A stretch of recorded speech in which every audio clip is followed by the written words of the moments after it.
ಹೇಗಿದ್ದೀರಾ? ನಾನು ಗುರು, ನಿಮ್ಮ ಪಲ್ಲವಿ. ಗುರು, ನಿನ್ನೆ ಒಂದು ಎಪಿಸೋಡ್ ಲಾಸ್ಟ್ ಕಿಚ್ಚನ ವಾರದ ಪಂಚಾಯಿತಿ ಆಗಿತ್ತು. ಅಂದರೆ ಸಂಡೇ ವಿತ್ ಸುದೀಪ್ ಅದು ಲಾಸ್ಟ್ ಕೊನೆಯ ವಾರ ಆಗಿತ್ತು. ನಾನು ನೆಕ್ಸ್ಟ್ ವೀಕ್ ಅಂತೂ ಫಿನಾಲೆ ಆಗಿ ಗ್ರ್ಯಾಂಡಾಗಿ ಯಾರು ವಿನ್ನರ್ ಅಂತ ಡಿಕ್ಲೇರ್ ಮಾಡೋಂಥ ಟೈಮ್. ಸೊ ಈ ಒಂದು ಲಾಸ್ಟ್ ಸಂಡೇಯಲ್ಲಿ ಏನೆಲ್ಲ ಇತ್ತಪ್ಪ ಅಂದರೆ ಒಂದಷ್ಟು ತರಲೆ ತುಂಟಾಟ, ಒಂದಷ್ಟು ಮಜಾ, ಒಂದಷ್ಟು ಎಂಟರ್ಟೈನ್ಮೆಂಟ್ ಅಂತ ಪಕ್ಕಾ ಇತ್ತು. ಅದರಲ್ಲಿ ನಮ್ಮ ಸುದೀಪ್ ಅಣ್ಣವ್ರು ಹೇಳಬೇಕಾ, ಎಲ್ಲಿ ಒಂದು ಜಾಗ ಸಿಕ್ಕಿದ್ರೆ ಸಾಕು ಒಂದು ಸೈಕಲ್ ಗ್ಯಾಪಲ್ಲಿ ಎಲ್ಲರನ್ನು ಸಹ ನಗ್ಸೋದಕ್ಕೆ ಟ್ರೈ ಮಾಡೋಂಥ ವ್ಯಕ್ತಿ ಅವರು.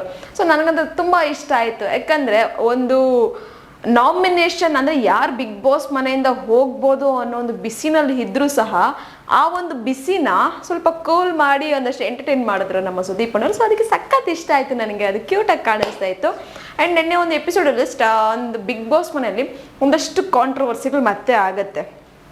ಬಿಗ್ ಬಾಸ್ ಮನೇಲಿ ಅವ್ರು ಕೇಳ್ತಾರೆ ಒಂದು ಛತ್ರಿ ಯಾರಿಗೆ ಸೂಟ್ ಆಗುತ್ತೆ ಅಂತ. ಒಬ್ಬೊಬ್ರು ಬಂದು ಒಂದೊಂದು ಆನ್ಸರನ್ನು ಹೇಳ್ತಾರೆ. ಬಟ್ ಫೈನಲ್ ಆಗಿ ಛತ್ರಿ ಬಂದು ಸೇರಿದ್ದು ನಮ್ಮ ತುಕಾಲಿ ಸಂತೋಷ್ ಅಣ್ಣ ಅವ್ರಿಗೆ.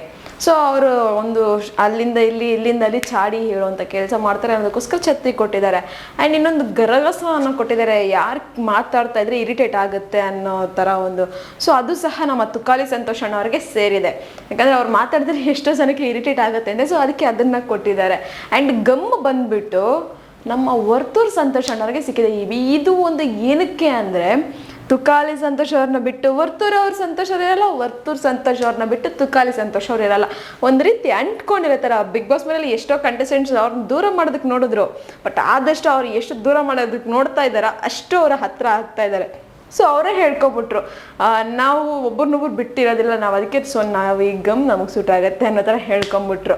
ಆ್ಯಂಡ್ ಇನ್ನೊಂದು ಒಂದು ನೋಡೋದಕ್ಕೆ ರೋಜಾ ಹೂವು ಅದ್ರ ಕೆಳಗಡೆ ಅಂತ ಅಂದರೆ ನೋಡೋದಕ್ಕೆ ಒಂದು ಒಳ್ಳೆಯ ಥರ ಕಾಣಿಸ್ತಾರೆ, ಬಟ್ ಒಳಗಡೆ ಒಂದು ಕೆಟ್ಟ ಭಾವನೆಗಳಿರುತ್ತೆ. ಅಂದರೆ ಬೇರೆ ಥರ ಥಿಂಕಿಂಗ್ ಇರುತ್ತೆ.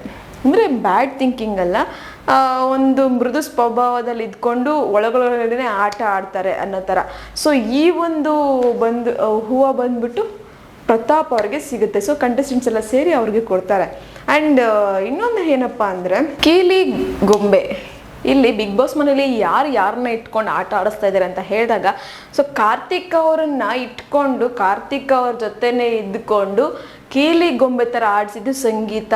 ಸೊ ಸಂಗೀತಗೆ ಸೇರಬೇಕು ಅನ್ನೋ ಥರ ಸಂಗೀತ ಅವ್ರಿಗೆ ಕೊಟ್ಟಿದ್ದಾರೆ. ಈ ಥರ ಒಂದು ಒಬ್ಬೊಬ್ಬರಿಗೆ ಒಂದೊಂದು ಬೋರ್ಡನ್ನು ಕೊಟ್ಟು ಇದು ಮಾಡಿದ್ದಾರೆ. ಸೊ ಏನೇ ಆಗಲಿ ಬಿಗ್ ಬಾಸ್ ಮನೇಲಿ ಇನ್ನೊಂದಷ್ಟು ಎಂಟರ್ಟೈನ್ಮೆಂಟ್ ನಾವು ತೊಗೊಬೋದಾಗಿತ್ತು. ಯಾಕಂದರೆ ಈಗ ಅವ್ರು ಕೊಟ್ಟಂತಹ ಒಂದು ಬೋರ್ಡಲ್ಲಿ ಆದಷ್ಟು ಜಗಳನೇ ಸ್ಟಾರ್ಟ್ ಆಯಿತು. ಯಾಕಂದರೆ ಈಗ ಪ್ರತಾಪ್ ಅವ್ರು ಬಂದುಬಿಟ್ಟು ಕಾರ್ತಿಕ್ ಅವ್ರಿಗೆ ಕೀಲಿ ಗೊಂಬೆ ಅಂತ ಹೇಳಿದ್ರು. ನಾನು ಯಾವ ಥರ ಅದು ಹೇಳಿ ನೀನಲ್ಲಿ ನಿಂತ್ಕೊಂಡು ಪ್ರೂವ್ ಮಾಡು ಅನ್ನೋ ಥರ ಹೇಳಿದ್ರು.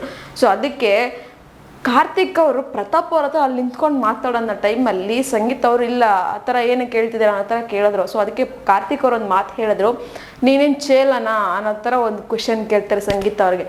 ಸೊ ಅದಕ್ಕೆ ಸಂಗೀತಕ್ಕೆ ಅವ್ರು, ನೀವು ಚೇಲಾಗಿಲ್ಲ ಅನ್ಬೇಡಿ, ಇದೇ ಲಾಸ್ಟ್ ವಾರ್ನಿಂಗ್, ನಿಮಗೆ ಆ ಥರ ಹೇಳೋದಕ್ಕೆ ರೈಟ್ಸ್ ಇಲ್ಲ ಅನ್ನೋ ಥರ ಸಂಗೀತ ಅವರು ಜಗಳ ಮಾಡೋದಕ್ಕೆ ಸ್ಟಾರ್ಟ್ ಮಾಡಿಬಿಟ್ರು. ಇಲ್ಲಿ ಒಂದು ಪ್ರತಾಪ್ ಅವರು ಹೇಳಿದಂಥ ಸ್ಟೇಟ್ಮೆಂಟ್ಗೆ ಕಾರ್ತಿಕ್ ಅವರು ರಿಟರ್ನ್ ಒಂದು ಎಕ್ಸ್ಪ್ಲನೇಷನ್ ಕೇಳ್ತಾ ಇದ್ದಾರೆ. ಬಟ್ ಇಲ್ಲಿ ಸಂಗೀತ ಅವರು ಅದು ಯಾಕೆ ರಿಯಾಕ್ಟ್ ಮಾಡ್ದಂತ ಗೊತ್ತಾಗಲಿಲ್ಲ. ಬಟ್ ಆ ಒಂದು ಸಿಚುವೇಷನಲ್ಲಿ ಸಂಗೀತ ಅವರು ರಿಯಾಕ್ಟ್ ಮಾಡೋಂಥ ಅವಶ್ಯಕತೆ ಇರಲಿಲ್ಲ ಅಂತ ನನಗನ್ನಿಸ್ತು. ಯಾಕಂದರೆ ಅಲ್ಲಿ ನಡೀತಿರೋಂಥ ಮಾತುಕತೆ ಪ್ರತಾಪ್ ಮತ್ತು ಕಾರ್ತಿಕ್ ಅವ್ರ ಮಧ್ಯೆ ಯಾವ ರೀತಿ ಪ್ರೂವ್ ಮಾಡು ಒಂದು ಸ್ಟೇಟ್ಮೆಂಟ್ ಹೇಳು ಅಂತ ಹೇಳಿರೋಂಥದ್ದು. ಬಟ್ ಇವರು ಸಂಗೀತ ಅವರು ಇನ್ವಾಲ್ವ್ ಆಗಿ ಈ ಕೊನೆಯದಾಗಿ ಅವರೇ ಇದು ಮಾಡೋ ಥರ ಜಗಳ ಆಯಿತು. ಅಲ್ಲಿ ಕೊನೆಯದಾಗಿ ಕಾರ್ತಿಕ್ ಮತ್ತು ಸಂಗೀತ ಅವ್ರ ಮಧ್ಯೆ ಒಂದಷ್ಟು ಕಾಂಟ್ರವರ್ಸಿ, ಒಂದಷ್ಟು ಮಾತುಕತೆ ಆಯಿತು. ಎಲ್ಲೆಲ್ಗೋ ಹೋಯ್ತು ಆ ಮಾತುಕತೆಗಳು. ಅದನ್ನು ಹೇಳ್ತಾರಲ್ಲ, ಇಲ್ಲಿ ಸ್ಟಾರ್ಟ್ ಮಾಡಿದ್ದು ಇನ್ಯಾವುದೋ ಒಂದು ವಿಷಯಕ್ಕೆ ತಗೊಂಡೋಗಿ ನಿಲ್ಲಿಸ್ತು ಅನ್ನೋ ಥರ.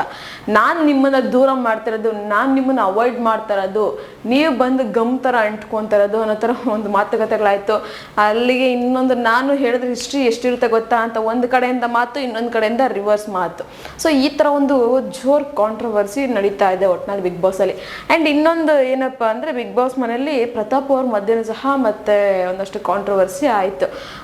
ಏನೋ ಒಂದು ಸ್ಟೇಟ್ಮೆಂಟ್ ಪಾಸ್ ಮಾಡ್ತಾರೆ, ಬಟ್ ಆ ಸ್ಟೇಟ್ಮೆಂಟ್ಗೆ ಸ್ಟ್ಯಾಂಡ್ ತಗೊಂಡು ನಿಂತ್ಕೊಂಡಿರೋದಿಲ್ಲ. ಹೌದು ನಾನು ಆ ಸ್ಟೇಟ್ಮೆಂಟ್ ಹೇಳಿದ್ದೀನಿ ಅಥವಾ ಆ ಸ್ಟೇಟ್ಮೆಂಟ್ ನಿಜ ಅನ್ನೋ ಥರ ಒಂದು ಸ್ಟ್ಯಾಂಡ್ ತಗೊಂಡು ನಿಂತ್ಕೊಂಡಿರೋದಿಲ್ಲ. ಸೊ ಆ ಒಂದು ಸ್ಟೇಟ್ಮೆಂಟ್ ಸ್ಟ್ಯಾಂಡ್ ಇರೋದಕ್ಕೋಸ್ಕರ ಅಲ್ಲಿ ಕಂಟೆಸ್ಟೆಂಟ್ ಸ್ವಲ್ಪ ಬೇಜಾರನ್ನು ವ್ಯಕ್ತಪಡಿಸಿ ಅವರು ಸ್ವಲ್ಪ ಒಂದಷ್ಟು ಮಾತುಗಳನ್ನ ಹೇಳ್ತಾರೆ. ಆ್ಯಂಡ್ ಇದೆಲ್ಲ ಆದಮೇಲೆ ನಮ್ಮ ಸುದೀಪ್ ಅಣ್ಣವರ ಎಂಟ್ರಿ ಆಗುತ್ತೆ. ಸೊ ಸುದೀಪ್ ಅಣ್ಣವರ ಎಂಟ್ರಿ ಆದಮೇಲೆ ಒಂದಷ್ಟು ಫನ್ನಿ ಆಗಿತ್ತು, ಒಂದಷ್ಟು ಚೆನ್ನಾಗಿತ್ತು. ಆ್ಯಂಡ್ ಬಿಗ್ ಬಾಸ್ ಮನೆಯಲ್ಲಿ ಬಿಗ್ ಬಾಸ್ ಟ್ರೋಫಿ ಸೊ ಎಲ್ಲರ ಕನಸು. ಸುದೀಪ್ ಅಣ್ಣವ್ರು ಒಂದು ಮಾತು ಹೇಳ್ತಾ ಇದ್ರು, ಬಿಗ್ ಬಾಸ್ ಮನೆಯಲ್ಲಿ ಎಲ್ಲರೂ ಸಹ ಬರ್ತಾರೆ, ಅವರ ಒಂದು ಸಾರ್ಥಕತೆಯನ್ನು ಮೆರೀತಾರೆ, ಬಟ್ ಸಂಪೂರ್ಣ ಆಗುವಂಥದ್ದು ಒಬ್ಬರಿಗೆ ಮಾತ್ರ. ಯಾಕಂದರೆ ಬಿಗ್ ಬಾಸ್ ಟ್ರೋಫಿ ಯಾರ ಕೈಗೆ ಸೇರುತ್ತೋ ಅವ್ರಿಗೆ ಮಾತ್ರ ಸಂಪೂರ್ಣ ಅಂತ ಅನಿಸುತ್ತೆ. ಉಳಿದವ್ರಿಗೆ ಎಲ್ಲರಿಗೂ ಸಹ ಸಾರ್ಥಕತೆ ಅಂತ ಅನಿಸುತ್ತೆ ಅಂತ ಹೇಳಿದ್ರು. ಸೊ ಆ ಒಂದು ಕೈ ಯಾರ್ದಾಗಿರುತ್ತೆ ಅಂತ ನಾವು ನೆಕ್ಸ್ಟ್ ವೀಕ್ ನೋಡಬೇಕು. ಬಟ್ ಸಂಪೂರ್ಣ ಅಂತ ಅನ್ಸೋದು ನನಗನ್ಸಿದ ಪ್ರಕಾರ ಸುದೀಪ್ ಅಣ್ಣವ್ರು ಕರೆಕ್ಟಾಗಿ ಹೇಳಿದ್ರು, ಸಂಪೂರ್ಣ ಅಂತ ಅನ್ಸೋದು ಬಿಗ್ ಬಾಸ್ ಟ್ರೋಫಿ ಯಾರ ಕೈ ಸೇರುತ್ತೆ ಅಂತ ಗೊತ್ತಾದ್ಮೇಲೆ. ಬಟ್ ಅದು ಕರೆಕ್ಟ್ ಆಗಿರೋಂತಹ ಪರ್ಸನ್ಗೆ ಸೇರಿದ್ರೆ ನಮ್ಗೆ ಇನ್ನೂ ಖುಷಿ ಆಗುತ್ತೆ. ಯಾರು ತಮ್ಮ ವ್ಯಕ್ತಿತ್ವನ ಬಿಡದೆ, ಎಲ್ಲೂ ಸಹ ತಮ್ಮ ಒಂದು ತಾಳ್ಮೆಯನ್ನು ಕಳ್ಕೊಳ್ಳದೆ, ಒಂದು ನಾನ್ ಸೆನ್ಸ್ಗೆ ಜಗಳಗಳನ್ನು ಮಾಡದೆ, ಒಂದು ರೀತಿಯಲ್ಲಿ ಕಾಂಟ್ರವರ್ಸಿಗಳನ್ನು ಕ್ರಿಯೇಟ್ ಮಾಡದೆ, ಒಂದು ಗಾಸಿಪ್ ಮಾಡದೆ ಇರ್ತಾರಲ್ಲ, ಸೊ ಅಂಥ ಒಂದು ವ್ಯಕ್ತಿಗೆ ಈ ಒಂದು ಬಿಗ್ ಬಾಸ್ ಟ್ರೋಫಿ ಸಿಕ್ಕಿದ್ರೆ ತುಂಬ ಖುಷಿ ಆಗುತ್ತೆ. ಆ ಒಂದು ಟ್ರೋಫಿಗೂ ಒಂದು ಕಳೆ ಇರುತ್ತೆ ಮತ್ತು ಬಿಗ್ ಬಾಸ್ ಶೋಗೂ ಒಂದು ಸಾರ್ಥಕತೆ ಅನ್ನೋದು ಇರುತ್ತೆ. ನನ್ನ ಪ್ರಕಾರ ಈ ಥರ ಒಂದು ಕ್ವಾಲಿಟೀಸ್ ಇರೋಂಥವ್ರಿಗೆ ಸೇರಬೇಕು ಅಂತ. ನೋಡೋಣ ಬಿಗ್ ಬಾಸ್ ಅವರ ಒಂದು ಕ್ಯಾಲ್ಕುಲೇಷನ್ ಏನಿರುತ್ತೆ, ನಮ್ಮ ಸುದೀಪ್ ಅಣ್ಣವ್ರ ಒಂದು ಕ್ಯಾಲ್ಕುಲೇಷನ್ ಏನಿರುತ್ತೆ, ನಮ್ಮ ಜನಗಳ ಕ್ಯಾಲ್ಕುಲೇಷನ್ ಮೇನ್ ಬೇಕಾಗಿರೋಂಥದ್ದು, ಜನಗಳ ತೀರ್ಮಾನ ಏನಿರುತ್ತೆ ಅಂತ ನಾವು ನೋಡಬೇಕಾಗಿದೆ. ಆ್ಯಂಡ್ ಏನಾಗಲಿ ಬಿಗ್ ಬಾಸಲ್ಲಿ ಸುದೀಪ್ ಅಣ್ಣವ್ರು ಬಂದು ಒಂದು ಎಸ್ ಆರ್ ನೋ ಕ್ವೆಶನ್ಸನ್ನು ಹಾಡಿಸ್ತಾರೆ. ಅಂದರೆ ಇಲ್ಲಿ ಸಂಗೀತ ಅವರು ಕಾರ್ತಿಕ್ ಅವ್ರನ್ನ ಯೂಸ್ ಮಾಡಿಕೊಂಡ್ರೆ ಕೀಲಿಗೊಂಬೆ ಥರ ಅನ್ನೋ ಥರ ಒಂದು ಸ್ಟೇಟ್ಮೆಂಟ್, ಕೆಲವರು ಎಸ್ ಅವ್ರನ್ನೂ. ಸೊ ಇಲ್ಲಿ ಒಂದಷ್ಟು ಮಾತುಕತೆ ಅಲ್ಲೂ ಸಹ ಆಗುತ್ತೆ ಸಂಗೀತ ಮತ್ತೆ ಕಾರ್ತಿಕ್ ಅವ್ರ ಮಧ್ಯೆ. ಸಂಗೀತ ಅವ್ರು ಇಲ್ಲ ಅಂತ ಹೇಳ್ತಾರೆ, ಬಟ್ ಕಾರ್ತಿಕ್ ಅವರು ಹೌದು ನನ್ನ ಮೆಟ್ಲುಗಳ ಥರ ಯೂಸ್ ಮಾಡ್ಕೊಂಡ್ಮೇಲೆ ಅವ್ರ ಮೇಲೆ ಹೋಗಿದ್ದು ಅನ್ನೋ ಥರ ಹೇಳ್ತಾರೆ. ಸೊ ಈ ಥರ ಒಂದಷ್ಟು ಮಾತುಕತೆ ಆದಮೇಲೆ ಸುದೀಪ್ ಅಣ್ಣವರು ಅದಕ್ಕೆ ಸಹ ಒಂದು ಕ್ಲಾರಿಟಿಯನ್ನು ಕೊಡ್ತಾರೆ. ಆ್ಯಂಡ್ ಇನ್ನೊಂದು ಸ್ಟೇಟ್ಮೆಂಟ್ ಏನಪ್ಪ ಅಂದರೆ, ಈ ಮನೆಯಲ್ಲಿ ಶಕುನಿ ಬಂದು ತುಕಾಲಿ ಸಂತೋಷ್ ಅವರು ಅಂತ ಕೇಳಿದಾಗ, ಹೌದಾ ಅಂತ ಕೇಳಿದಾಗ ಸೊ ತುಕಾಲಿ ಅವರು ಹೌದು ಅಂತ ಹೇಳ್ತಾರೆ. ಮತ್ತು ಇನ್ನೊಂದು ಫಸ್ಟ್ ಶಕುನಿ ನಾನು ಮಿರರಲ್ಲಿ ನಿಂತ್ಕೊಂಡಾಗ ಸಪೋಸ್ ವಿನಯ್ ಅವ್ರನ್ನ ನೋಡಿದಾಗ ನನ್ನನ್ನು ನಾನು ಮಿರರಲ್ಲಿ ನೋಡ್ಕೊಂಡಂಗಿರುತ್ತೆ, ಸೆಕೆಂಡ್ ಶಕುನಿ ವಿನಯ್ ಅಂತ ಹೇಳ್ತಾರೆ.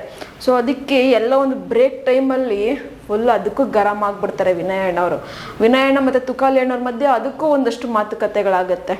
ಎಷ್ಟು ಸಂದರ್ಭದಲ್ಲಿ ನಾನು ಕೇಳಿದ್ದುಂಟು, ಏನಂದರೆ ವಿನಯ್ ಅಣ್ಣವರು ಶಕುನಿ ಅಂತ ಹೇಳದೆ ಹೋದರೂ ಸಹ ಬಟ್ ಏನೋ ಒಂದು ಮಾತುಗಳನ್ನು ಅಂದರೆ ಶಕುನಿ ಅನ್ನೋ ಥರದಲ್ಲಿ ಮಾತುಗಳನ್ನ ಮಾತಾಡಿರೋದು ನಿಜನೇ. ಯಾಕಂದರೆ ಅಲ್ಲಿ ಅಂದರೆ ಅವರು ಫನ್ನಿಯಾಗಿ ಮಾತಾಡ್ತಾರೆ, ಅಲ್ಲಿ ಬಂದು ಅವ್ರ ಬಗ್ಗೆ ಹೇಳಿರೋದು ಅಥವಾ ಡೈರೆಕ್ಟಾಗಿ ಹೇಳಿರ್ತಾರೆ, ಎದುರುಗಡೆ ಕೂರಿಸ್ಕೊಂಡು ಹೇಳಿರ್ತಾರೆ. ಬಟ್ ಅದು ಒಂದು ನೋಡೋ ಅಂಥ ರೀತಿ ತುಕಾಲಿ ಅಣ್ಣವ್ರಿಗೆ ಶಕುನಿ ಥರ ಕಾಣಿಸಿದೆ ಅಷ್ಟೇ. ಸೊ ಅದಕ್ಕೆ ಎರಡನೇ ಶಕುನಿ, ನೀನು ಯಾವ ಸ್ಟೇಜ್ ಮೇಲೆ ನಿಂತ್ಕೊಂಡು ಮಾತಾಡ್ತಿದ್ದೆ, ಯಾರು ಮುಂದೆ ಮಾತಾಡ್ತಿದ್ದೆ ಅಂತ ನೋಡ್ಕೊಂಡು ಮಾತಾಡು. ನಾನು ಇನ್ಮೇಲೆ ಮಾತಾಡೋಕ್ಕೆ ಸ್ಟಾರ್ಟ್ ಮಾಡಿದ್ರೆ ತುಂಬಾ ಮಾತಾಡ್ತೀನಿ, ನಿನಗಿಂತಲೂ ಡಬಲಾಗಿ ಮಾತಾಡ್ತೀನಿ, ಆದರೆ ನನಗೆ ಅಂಥ ಮಾತಾಡೋ ಅವಶ್ಯಕತೆ ಇಲ್ಲ. ಇನ್ನು ಮುಂದೆ ಹುಷಾರಾಗಿರು, ಇನ್ನೂ 1 ವೀಕ್ ಇರಬೇಕು, ಇನ್ನು ಮುಂದೆ ಹೊಸ ರೀತಿಯಲ್ಲಿ ನಾನು ಮಾತಾಡಬೇಕಾಗುತ್ತೆ ಅನ್ನೋ ಥರ ಒಂದು ವಾರ್ನ್ ಮಾಡ್ತಾರೆ. ಬಟ್ ಏನೇ ಆಗಲಿ ಆಮೇಲೆ ವಿನಯ್ ಅಣ್ಣವ್ರು ಇನ್ನೊಂದು ಮಾತು ಹೇಳ್ತಾರೆ, ನೀನು ಇಂಥ ಮಾತುಗಳು ಹೇಳ್ಕೊಂಡು ಇಲ್ಲಿವರೆಗೂ ಬಂದಿದೆಯಾ ಅಂತಲೂ ಗೊತ್ತು ಅನ್ನೋ ಥರ ಒಂದು ರೀತಿಯಲ್ಲಿ ಹೇಳಿದ್ರು. ಸೊ ಅದಕ್ಕೆ ತುಕಾಲಿ ಅಣ್ಣ ಹೌದು ನೋಡ್ತಾರೆ, ಜನ ತಿಳ್ಕೊತಾರೆ ಅನ್ನೋ ಥರ ಹೇಳಿದ್ರು. ಏನೇ ಆಗಲಿ ಇವರಿಬ್ಬರ ಮಧ್ಯೆನೂ ಒಂದಷ್ಟು ಮಾತುಕತೆಗಳು, ಒಂದಷ್ಟು ಕಾಂಟ್ರವರ್ಸಿ ಆಗುತ್ತೆ. ಅಟ್ಲೀಸ್ಟ್ ಆ ಸಂಡೇ ಆದರೂ ಫಂಡೇ ಆಗಿರುತ್ತೆ ಅಂದ್ಕೊಂಡ್ರೆ ಇವರು ಮನೇಲಿ ಮಾತ್ರ ಜಗಳ ಮಾಡೋದು ನಿಲ್ಸಲ್ಲ ಗುರು. ಅಟ್ಲೀಸ್ಟ್ ಬಿಗ್ ಬಾಸ್ ಮನೆ ಎಂಡ್ ಆದಮೇಲೆ ಹೋದ್ರೂ ಸಹ ಅದು ಜಗಳ ನಡೀತಾನೆ ಇರುತ್ತೆ ಅಂತ ಅನ್ನಿಸ್ತಾ ಇದೆ. ಇನ್ನೊಂದು ಕಡೆ ಒಂದಷ್ಟು ಫನ್ ಅಂತಂದರೆ ಆ ಬೀನ್ ಬ್ಯಾಗ್ನ ಇಟ್ಕೊಂಡು ಒಂದಷ್ಟು ಫನ್ ಮಾಡಿದ್ರೆ ಸಖತ್ ತರಲೆ ಆಗಿತ್ತು. ಆ್ಯಂಡ್ ಇನ್ನು ಬಿಗ್ ಬಾಸ್ ಮನೇಲಿ ಯಾರು ಎಲಿಮಿನೇಟ್ ಆಗ್ತಾರೆ ಅಂತ ಬಂದಾಗ ಸೊ ನಮ್ರತ ಅವರು ಎಲಿಮಿನೇಟ್ ಆದರು. ಸೊ ಅವ್ರು ಹೇಳ್ತಿದ್ರು, ಇನ್ನೊಂದು ಸ್ಟೇಟ್ಮೆಂಟನ್ನು ಕೇಳಿದ್ರು, ವಿನಯ್ ಜೊತೆ ಇರೋರೆಲ್ಲ ಸಹ ಎಲಿಮಿನೇಟ್ ಆಗಿ ಮನೆಗೆ ಹೋಗಿದ್ದಾರೆ ಅನ್ನೋ ಥರ ಒಂದು ಸ್ಟೇಟ್ಮೆಂಟ್ ಇತ್ತು. ಸೊ ಅದಕ್ಕೆ ಎಲ್ಲರೂ ಸಹ ಹೌದು ಅಂತ ಕೆಲವರು ಕ್ವೆಶನ್ಸನ್ನು ಅಂದರೆ ಬೋರ್ಡ್ಸನ್ನು ಇಟ್ಟರು, ಇನ್ನೊಂದು ಕೆಲವೊಬ್ರು ನೋ ಅಂತ ಇಟ್ಟರು. ಸೊ ಈಗ ಕೊನೆಯದಾಗಿ ನಮ್ರತ ಅವರು ಸಹ ಹೊರಡುವಂಥ ಸರದಿ ಬಂತು. ಮತ್ತು ಒಂದಷ್ಟು ಫ್ರೆಂಡ್ಶಿಪ್ಗೂ ಮತ್ತು ಗ್ರೂಪ್ಗೂ ಮತ್ತು ನೊಂದವರ ಗ್ರೂಪ್ಗೂ ಇರುವಂಥ ಕ್ಲಾರಿಟಿಯನ್ನು ಕೊಟ್ಟರು ಸುದೀಪ್ ಅಣ್ಣವರು. ಫ್ರೆಂಡ್ಶಿಪ್ ಅಂದರೆ ಹೇಗಿದೆ, ಯಾರ ಮಧ್ಯೆ ಇದೆ, ಗ್ರೂಪ್ ಅಂದರೆ ಏನು, ಮತ್ತು ಒಂದು ನೊಂದವರ ಗುಂಪು ಅವರು ಸೇರಿಕೊಂಡು ಎಷ್ಟೆಲ್ಲ ಆಟ ಆಡ್ತಿದ್ದಾರೆ, ಎಷ್ಟೆಲ್ಲ ಆಟ ಆಡಿಸ್ತಿದ್ದಾರೆ ಅಂತೆಲ್ಲ ಹೇಳಿದ್ರು. ಏನೇ ಇಲ್ಲಿ ಸುದೀಪಣ್ಣವ್ರು ಹೇಳಿದ ಒಂದೊಂದು ಮಾತಲ್ಲೂ ಸಹ ಸಖತ್ ನಿಜ ಇತ್ತು ಗುರು. ನನಗಂತೂ ತುಂಬ ಇಷ್ಟ ಆಯಿತು ಸುದೀಪಣ್ಣವ್ರು ಒಂದೊಂದು ಮಾತು ಸಹ.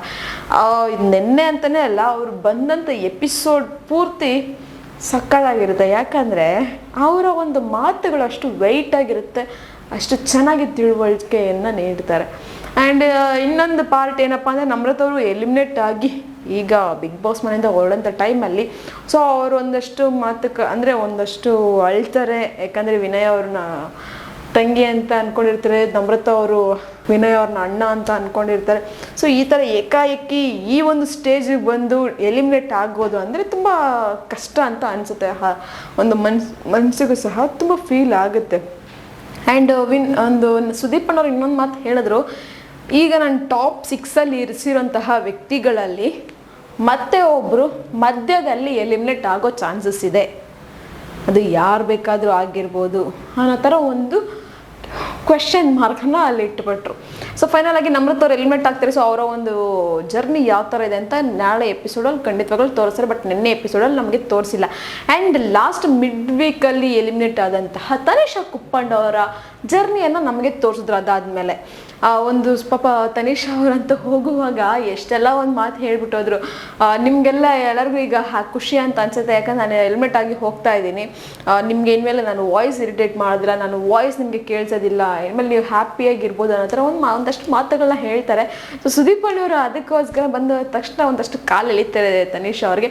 ಬಟ್ ಬಿಗ್ ಬಾಸ್ ಮನೇಲಿ ತನಿಷಾ ಅವ್ರಿಗೆ ಸಿಕ್ಕಂತಹ ಒಂದು ರೆಸ್ಪೆಕ್ಟ್ ಆಗಿರ್ಬೋದು, ಒಂದು ಪಾಸಿಟಿವ್ ವೈಬ್ ಆಗಿರ್ಬೋದು, ಅಂದರೆ ಹೊರಗಡೆ ಜನಗಳಲ್ಲಿ. ಸೊ ಅವ್ರು ಹೇಳ್ತಿದ್ರು, ನಾನು ಕರೆಕ್ಟಾಗಿರೋಂಥ ನೀಟಾಗಿರುವಂತಹ ಸ್ಯಾರಿ ಹಾಕ್ಕೊಂಡ್ರು ಸಹ ಜನ ಅದರಲ್ಲೇ ಬ್ಯಾಡಾಗಿ ಕಮೆಂಟ್ಸ್ ಹಾಕೋರು ಅನ್ನೋ ಥರ ಹೇಳ್ತಿದ್ರು. ಬಟ್ ಈಗ ಬಿಗ್ ಬಾಸ್ಗೆ ಬಂದಮೇಲೆ ನಾನು ನಾರ್ಮಲ್ ಡ್ರೆಸ್ ಹಾಕಿದ್ರು ಸಹ ಅದಕ್ಕೆ ಒಂದು ಒಳ್ಳೆ ಕಮೆಂಟ್ಸನ್ನು ಹಾಕ್ತಿದೆ. ಇದೆಲ್ಲ ಸಹ ಬಿಗ್ ಬಾಸಿಂದ ಸಾಧ್ಯ ಆಗಿದ್ದು, ಬಿಗ್ ಬಾಸ್ಗೆ ಬಂದಮೇಲೆ ಕಲರ್ಸ್ ಕನ್ನಡ ಅವ್ರ ಕಡೆಯಿಂದ ಪೇಜ್ ಕಡೆಯಿಂದನೇ ನನಗೆ ಸಾಧ್ಯ ಆಗಿದ್ದು ಅನ್ನೋ ಥರ ಹೇಳ್ತಾರೆ. ಸೊ ಇಲ್ಲಿ ಒಂದು ಗೊತ್ತಾಗುತ್ತೆ, ಒಂದು ರೆಸ್ಪೆಕ್ಟ್ ಅನ್ನೋದು ಯಾವ ರೀತಿ ಬೆಳ್ಕೊಳ್ತಾ ಹೋಗುತ್ತೆ ಅನ್ನೋದು, ಆ್ಯಂಡ್ ಅವರ ಒಂದು ವ್ಯಕ್ತಿತ್ವ ಯಾವ ಥರ ಇಲ್ಲಿ ಪಾಸಿಟಿವ್ ಆಗಿ ಕನ್ವರ್ಟ್ ಆಯಿತು ಅಂತ. ಸೊ ಈ ಥರ ಒಂದು ಸುದೀಪ್ ಅಣ್ಣವರು ಒಂದಷ್ಟು ಪಾಸಿಟಿವ್ ಮಾತುಗಳನ್ನ ಹೇಳ್ತಾರೆ, ಒಂದಷ್ಟು ತರಲೆ ತುಂಟಾಟಗಳು ಸಹ ನಡೆಯುತ್ತೆ ಅವರಿಬ್ಬರ ಮಧ್ಯೆ. ಆ್ಯಂಡ್ ನಮ್ರತ್ ಅವರ ಜರ್ನಿ ನಮಗೆ ತೋರಿಸ್ಲಿಲ್ಲ ಆ ಒಂದು ಜರ್ನಿಯ ವಿಟಿಯನ್ನು. ಸೊ ತನಿಷಾ ಕುಪ್ಪಂಡ್ ಅವರ ಜರ್ನಿ ವಿಟಿಯನ್ನು ನಮಗೆ ತೋರಿಸೋದು ಎಷ್ಟು ಚೆನ್ನಾಗಿದೆ ಅಂತ ನಿಮಗೆ ಗೊತ್ತಿದೆ. ತನಿಷಾ ಕುಪ್ಪಂಡ್ ಅವರು ಸಹ ಒಂದು ಮೆಮೊರೇಬಲ್ ಆಗಿ ಉಳ್ಕೊಳ್ಳೋಂಥ ವ್ಯಕ್ತಿ ಅಂತಲೇ ಹೇಳ್ಬೋದು. ಒಂದು ಟ್ರೈ ಆಫ್ ಫ್ರೆಂಡ್ಶಿಪ್ಪಲ್ಲಿ ಕೊನೆದಾಗಿ ಆ ಟ್ರೈ ಆಫ್ ಫ್ರೆಂಡ್ಶಿಪ್ಪಲ್ಲಿ ಉಳ್ಕೊಳ್ಳೋದು ಹೇಗಿರುತ್ತೋ ಬಿಡುತ್ತೆ ಅಂತ ನಮಗೆ ಗೊತ್ತಾಗಲಿಲ್ಲ. ಬಟ್ ಒಟ್ಟಲ್ಲಿ ಸಂಗೀತ ಮತ್ತು ತನಿಷ್ ಅವರು ಒಂದಷ್ಟು ಇನ್ನೂ ಮನಸ್ತಾಪಗಳಿದ್ದಾವೆ. ಬಟ್ ಕಾರ್ತಿಕ್ ಮತ್ತು ಸಂಗೀತ ಅವ್ರ ಮಧ್ಯೆ ಒಂದಷ್ಟು ಮನಸ್ತಾಪಗಳಿದ್ದಾವೆ. ಇಲ್ಲಿ ಕಾರ್ತಿಕ್ ಮತ್ತು ತನಿಷ್ ಅವ್ರ ಮಧ್ಯೆ ಒಂದಷ್ಟು ಮನಸ್ತಾಪ ಇದ್ರೂ ಸಹ ಒಂದು ಅಂಡರ್ಸ್ಟ್ಯಾಂಡಿಂಗ್ ಪವರ್ ಅನ್ನೋದು ಚೆನ್ನಾಗೇ ಇದೆ. ಸೊ ಅದಕ್ಕೆ ಒಂದು ಸುದೀಪ್ ಅವರು ಒಂದು ಮಾತು ಕೇಳ್ತಾರೆ, ಬಿಗ್ ಬಾಸ್ ಮನೆಯಲ್ಲಿ ಯಾರು ವಿನ್ ಆಗಬೇಕು ಅಂದಾಗ ಕಾರ್ತಿಕ್ ಅಂತ ಹೇಳ್ತಾರೆ. ಸೊ ಯಾರು ವಿನ್ ಆಗೋ ಚಾನ್ಸಸ್ ಇದೆ ಅಂತ ಹೇಳಿದಾಗ ಸಂಗೀತ ಅಂತ ಹೇಳ್ತಾರೆ. ಸೊ ಸೆಕೆಂಡ್ ರನ್ನರ್ ಅಪ್ ಯಾರು ಆಗ್ಬೋದು ಅಂದಾಗ ವಿನಯ್ ಅಂತ ಹೇಳ್ತಾರೆ. ಸೊ ಈ ಥರ ಒಂದು ತನಿಷ್ ಅವರ ಆನ್ಸರ್ಸ್ ಆಗಿತ್ತು. ಸೊ ಇದರ ಬಗ್ಗೆ ನಿಮ್ಗೇನಿಸ್ತು? ನಿನ್ನೆ ಒಂದು ಎಪಿಸೋಡ್ ನೋಡಿದ ಮೇಲೆ ಒಂದು ಕಮೆಂಟ್ ಬಾಕ್ಸಲ್ಲಿ ಕಮೆಂಟನ್ನು ಹಾಕಿ. ನಾನು ಹೇಳಿದಂಥ ರಿವ್ಯೂ ನಿಮಗೆ ಇಷ್ಟ ಆಗಿದ್ರೆ ಒಂದು ಲೈಕ್ ಮಾಡಿ, ಶೇರ್ ಮಾಡಿ, ದಯವಿಟ್ಟು ಸಬ್ಸ್ಕ್ರೈಬನ್ನು ಮಾಡ್ಕೊಳ್ಳಿ. ಇದೇ ಥರ ಇನ್ನಷ್ಟು ವಿಡಿಯೋಸ್ಗೋಸ್ಕರ ನೀವು ನೋಡ್ತಾ ಇರಿ ನಮ್ಮ ಚಾನಲನ್ನು.